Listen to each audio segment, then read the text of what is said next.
जब जब देश के अंदर राष्ट्रीय गीत, राष्ट्रगान और राष्ट्र के प्रतीकों के सम्मान की बात होती है तो देश के मुस्लिम समुदाय के बीच एक अलग आवाज उठकर सामने आती है और वो आवाज होती है कि ये इस्लाम के विरुद्ध है। आखिर मुस्लिम समुदाय को राष्ट्रीय गान, राष्ट्रीय ध्वज और राष्ट्र के गीत से दिक्कत क्या है?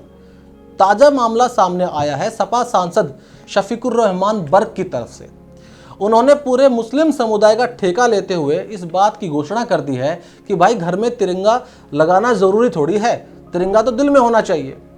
अब आप सोच रहे होंगे कि एकदम से ये तिरंगे का जो मामला है, जो विवाद है, वो खड़ा कैसे हो गया। मैं बता रहा हूँ इसके बारे में आपको।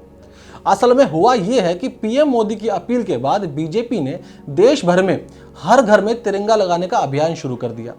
पीएम मोदी ने देशवासियों से 15 अगस्त के दिन हर घर में तिरंगा लगाने की अपील की है।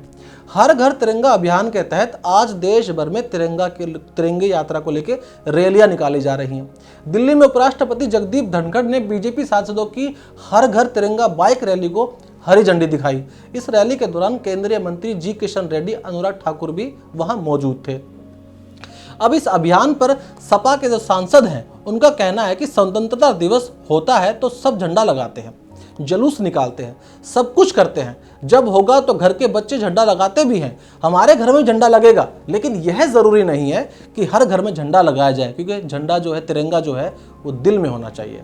लेकिन सवाल ये है कि कभी कुछ तो कभी कुछ किसी न किसी बहाने के चलते अपने आप को मुस्लिम समुदाय और मजहब के ठेकेदार घोषित करने वाले ये नेता और मौलवी राष्ट्र की एकता के प्रतीकों के खिलाफ क्यों खड़े हो जाते हैं?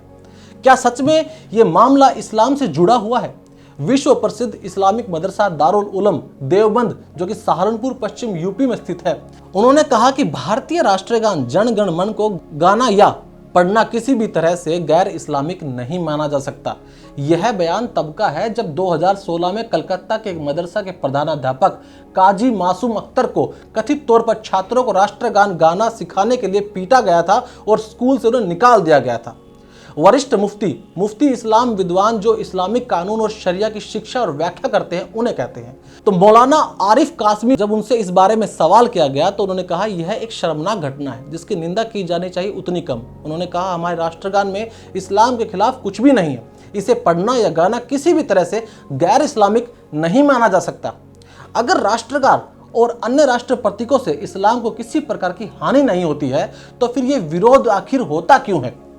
अगर यह मामला धार्मिक होता तो आजादी के बाद जब देश के दो टुकड़े हुए तो आपको धार्मिक आजादी के साथ जाने का अवसर मिला था, लेकिन देश के मुसलमानों ने इस देश को अपना घर बताया, क्योंकि अंग्रेजों से लड़ाई धर्म के लिए नहीं हुई थी, आजादी के लिए लड़ी गई थी। और आजादी के बाद जिसको अपने नियमों और शर्तों के साथ जीना था, उन्होंने पाकिस्तान चुना और बाकियों ने हिंदुस्तान। राष्ट्रगान, राष्ट्रीय ध्वज, राष्ट्रीय गीत और अन्य प्रतीक कोई आज तो बने नहीं है, दशकों से है, आज़ादी से है। हमारे आपके पूर्वजों ने जब इसको अपनाने में दिक्कत नहीं हुई तो अब दिक्कत क्यों? क्या आपसे पहले के लोग इस्लाम नहीं जानते थे? अगर जानते थे तो फिर तब और आज में इतना बदलाव आखिर क्यों आ गया? ये सोचने और मंथन का विषय है और इन भड़काऊ धर्म के ठेकेदारों से सभी को बचना चाहिए, भले हिंदू हो या मुसलमान, क्योंकि ये देश हम सब का है, ये झंडा हमारा है, ये प्रतीक हमारा है, ये हमारी एकता की मिसाल है और हमें यह सदैव बना के रखनी चाहिए। इसी के साथ मैं इस वीडियो को समापन करना चाहूँगा और कहना चाहूँगा, जय हिंद।